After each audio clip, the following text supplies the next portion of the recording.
Tonight on Insights on PBS Hawaii. Is a Waikiki casino, internet gaming, or shipboard gambling the winning solution for the state's shrinking revenue projections? Would legalized gambling create a more stable economy or just create more social ills? Now live in our studio, our host, Dan Boylan. Aloha and welcome to Insights on PBS Hawaii. I'm Dan Boylan. Tonight we'll explore the legislature's ongoing efforts to deal with an unsteady economic recovery and a projected $168 million shortfall in state revenues for the current and next fiscal years. Hawaii and Utah are the only states without legalized gambling.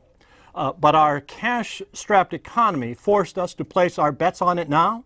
During this legislative session, lawmakers are considering more than 29 bills that advocate for various forms of gaming, including a casino in Waikiki, shipboard gambling, and a state lottery.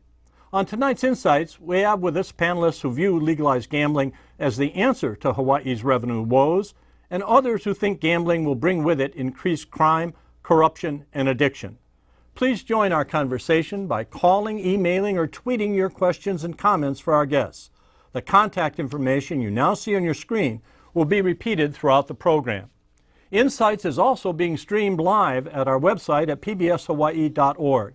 As always, the video will also be posted online soon after tonight's program. Now to our panel. Senator Malama Solomon represents the 1st Senate District, which includes Waimea, Hamakua, Keaukaha, and Hilo.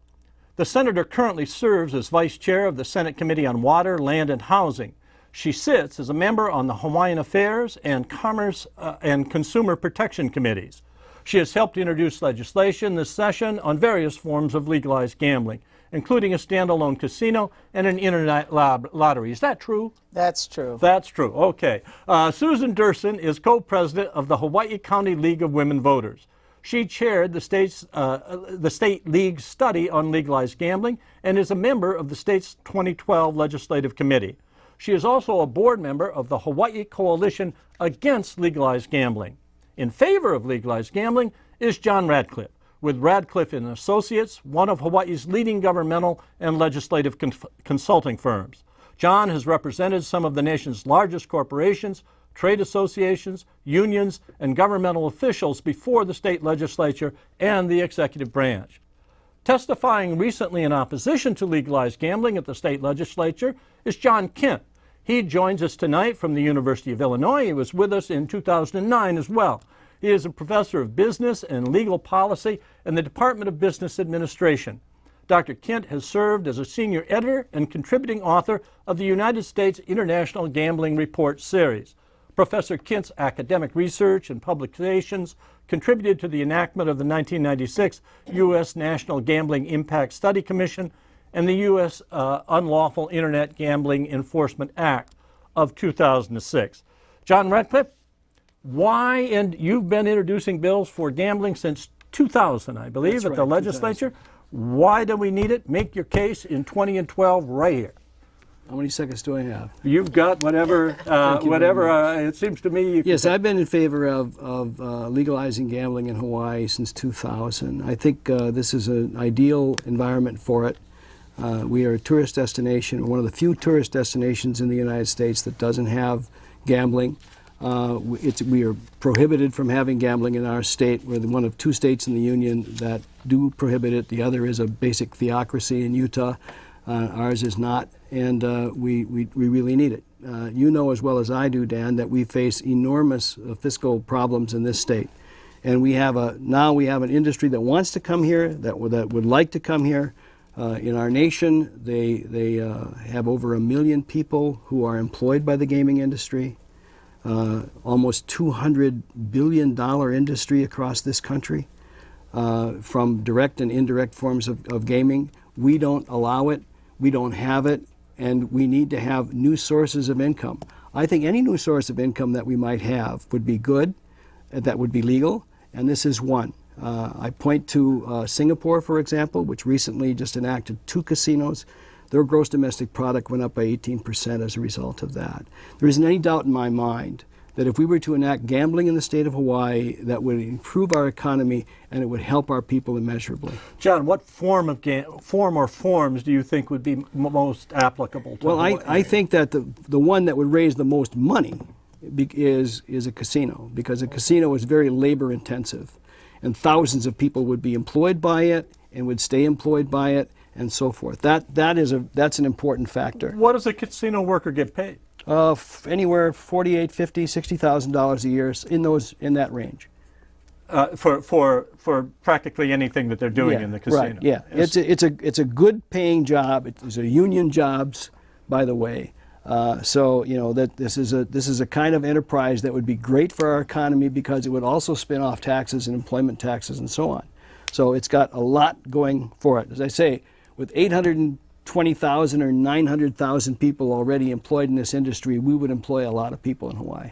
John Kindt, the state of Illinois has had gambling for quite a while now, and differing forms of gambling, if I'm not mistaken. Casinos, shipboard gambling, I believe. Do they have casinos as well? Yes, we were one of the first states to get 10 casinos in the Midwest. It has been a disaster for Illinois. We are now #1 at the top of the bankruptcy list of all the 50 states. Nevada's #2. Hasn't worked for Illinois. We have lost billions of dollars to by the gambling bankruptcies, industry. you mean individual bankruptcies, not. Well, that too. But I'm simply talking about our state budget. Oh. Our state budget is the worst in the country. We are #1. Nevada's #2. California's #3. Why are we even here?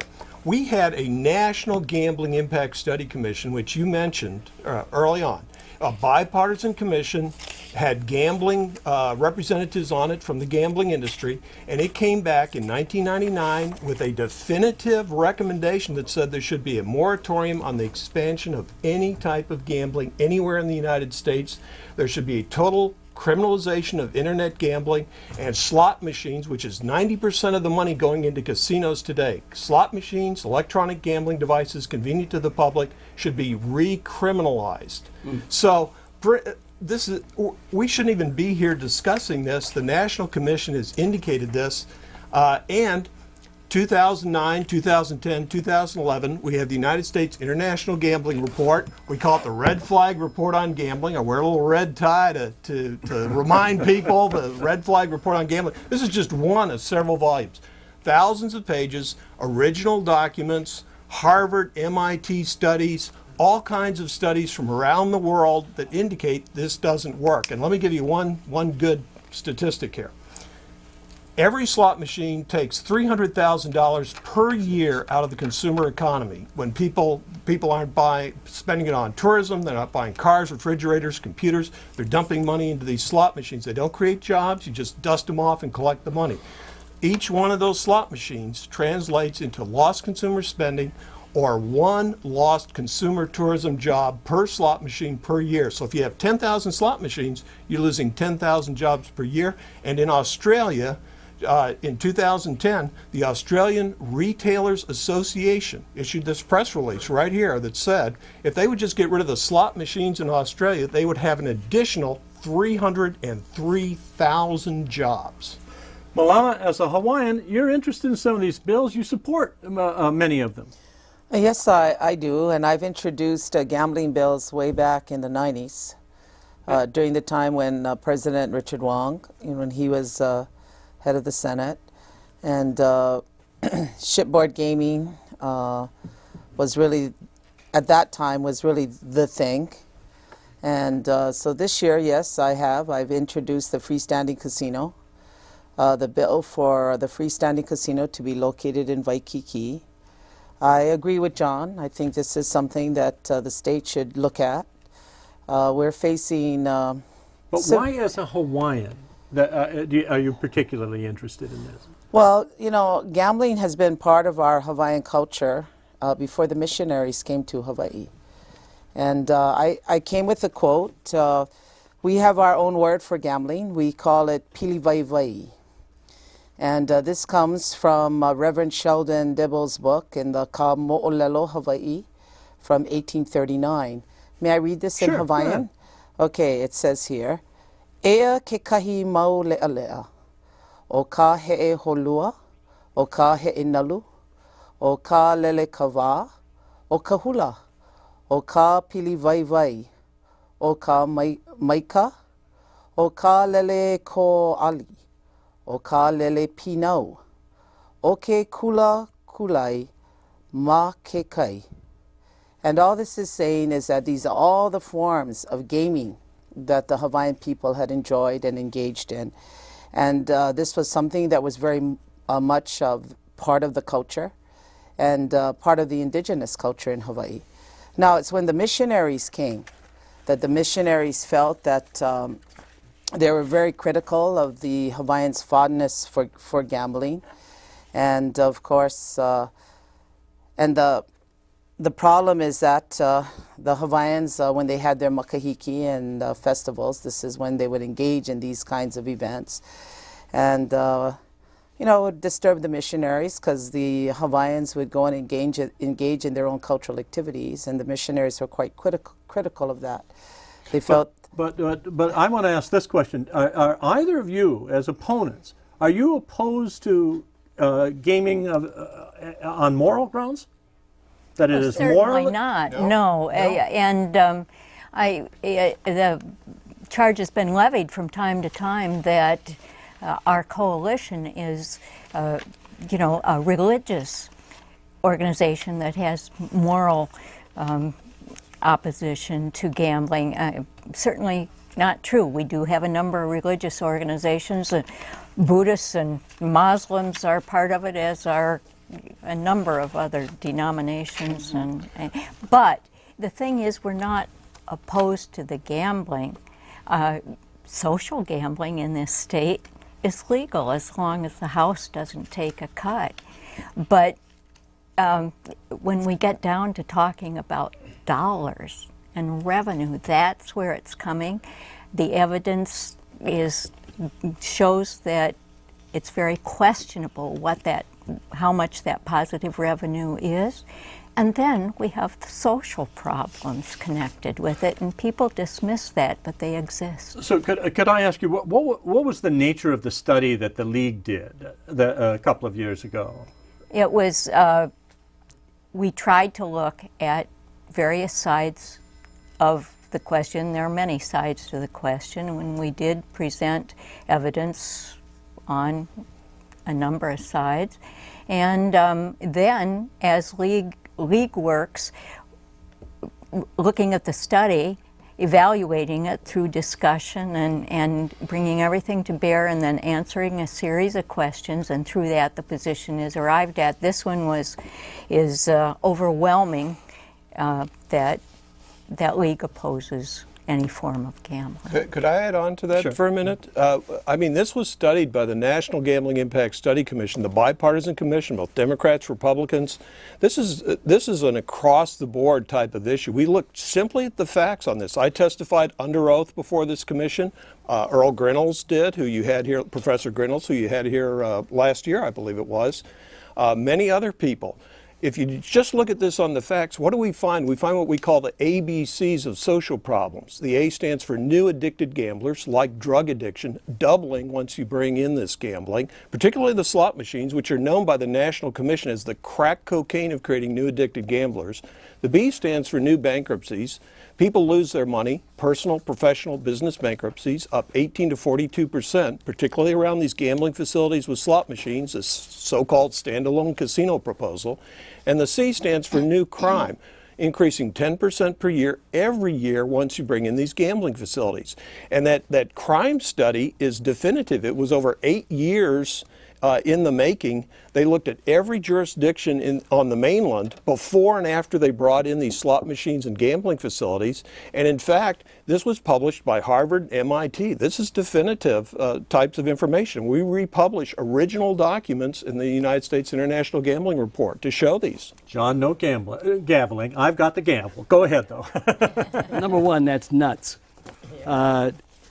If he's right that gambling leads to crime more than 10% a year every time you put in gambling, that means that everybody in Nevada ought to be in jail by now, if that would be the case. And they're not quite yet, John.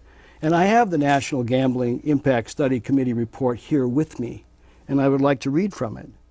The Commission recommends to state and local and tribal governments that when planning for gambling-related economic development, communities with legal gambling or that are considering the legalization of gambling should recognize that destination resorts create more and better quality jobs than casinos catering to local clientele. There's a whole list of things here that the National Gambling Impact Study does that says that gambling is fine and that we ought to have gambling, and that if you're going to do it, this is what would work and this is what wouldn't work. So it's a great study. We appreciate that study, and I think he's mischaracterizing it by a lot. Excuse me, the person who's mischaracterizing this is the gentleman over here. And that's one reason why we came up with the original documents. We're putting them in an encyclopedic type of format so that people can look at these original documents. The crime study is indeed definitive. I challenge you to bring in Tim Kelly, the executive director of the National Gambling Impact Study Commission. I challenge you to bring in the chairman of the National Gambling Impact Study Commission, Kay Coles-James, Professor James, and ask them, and they will tell you this is a negative commission. It had 4 gambling members on it. It had 2 generally anti-gambling, 3 that were neutral. After they heard all the testimony, the 3 neutral flopped into the anti-gambling camp. If you just look at this on the facts, and as academics, we want to look at it on the facts. If this would work, this would be great. My colleagues and I could make a whole lot of money if we would just simply say this is great economics. Your but colleagues but are it's making not. a lot of money, and so are you. Yes, they sure are. Excuse me, we don't take, several of my colleagues and I don't take any honorarium or consultant fees for Can I say doing this, something? unlike some They've other been people talking here. a lot, you know, I haven't really had a chance Malama, to say go ahead, anything. go ahead. Thank you. And you know, I'm not really interested in rebutting anyone. You know, I've been listening to these arguments for over 30 years. But you know, where I'm coming from is I'm coming from a Native perspective. You know, we heard a proposal Wednesday in the House from the Hawaiian Homes Commission, and they're advocating to that they would like to put together their own gaming commission to look at to whether or not gaming is feasible on Hawaiian homelands. And I'm very much in support.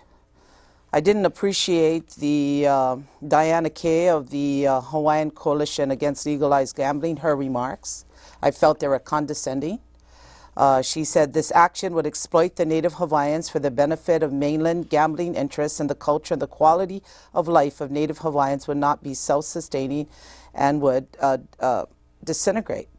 I'm very much in support of the chairman of the Department of Hawaiian Homelands when he rebutted, and he simply said that the question in this bill is not to determine whether gaming is good or bad, but whether Hawaiian homes should determine whether gaming is good or bad on their land for their people. And this is where I'm coming from. I think this gaming issue in Hawaii, as far as pertains to the Hawaiians, is an issue of self-determination. With this, Burton in Hawaii Kai asked, with the success of Native American Indian casinos and having a percentage going to the state, how can people be against this? That's essentially what you're arguing, that Well, it's worked for Native Americans on the yes, it continent, sure has. and it would work here. You know, but the point is that I'm really tired of representation such as these people, you know, right here, who I've heard for 30 or 20 years telling the Hawaiians what's good for them. You know, we just passed the recognition bill, the state recognition bill, where the state now is recognizing the Hawaiian people as the Kanaka Maoli, the indigenous people of the state of Hawaii. You know, and we should be treated with respect and not be treated as though we need somebody to kind of tell us what to do and how to live our lives. And these are the kind of arguments that I have heard for the past 20 years. Now, if I may continue, thank you. I just have one more thing to say. Okay? Now, I'm supporting also our chairman, Alapaki, when he said, I have full faith, not only in our commission, but in our Hawaiian homestead beneficiaries, that they would vet this better than anyone else in the state of Hawaii and make up their own minds as to whether or not they would like to see gaming on their Hawaiian homes. Alphonse on Oahu agrees with you. The legislator, Solomon, is absolutely right. He says in stating that the primary reason against gambling is a missionary mentality in the state. We can get a lot of revenue from these casinos. Can I speak to the polling? Sure. The polling data that we've done in the last several years is really telling. There was a poll done by Jerry Agrusa from HPU and others. It was a 10-year study of Japanese tourists. And in that study, which ended, I think, in 2006, 79% of the Japanese tourists said that they would like to have a casino as entertainment, someplace to go to at night, something to do. And then the Waikiki Improvement Association did a study in 2010, I believe, in which they found, they looked at Korean tourists and Chinese tourists. So they have the Japanese, and now we have the South Koreans and the Chinese. And again, 79% of them said that they would like to have a casino. Those are our tourists, those are our visitors. Now recently, the Waikiki Improvement Association did a huge study of local people. 76% of local people say if we had a casino in Waikiki, they would go to it. And 58% of them say that they think it would be economically to our advantage. John, I read that study. You gave it to me I the gave other it to day. you.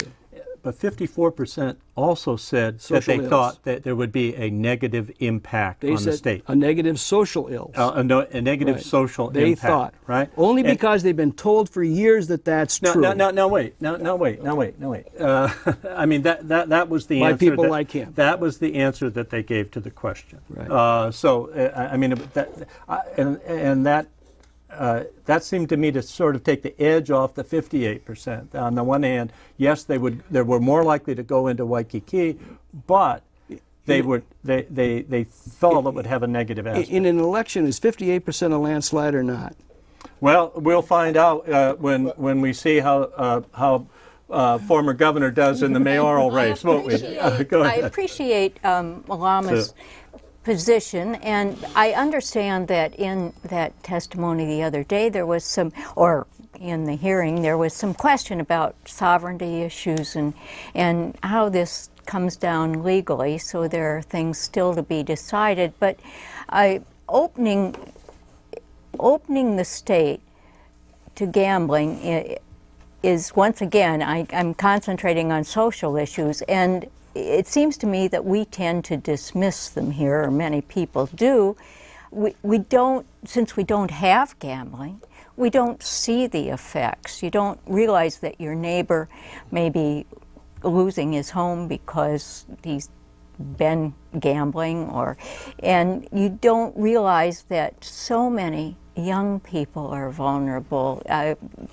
There are about 116,000 problem or pathological gamblers in the country, according to statistics. A couple of And more than half are, between the ages of 15 and 18.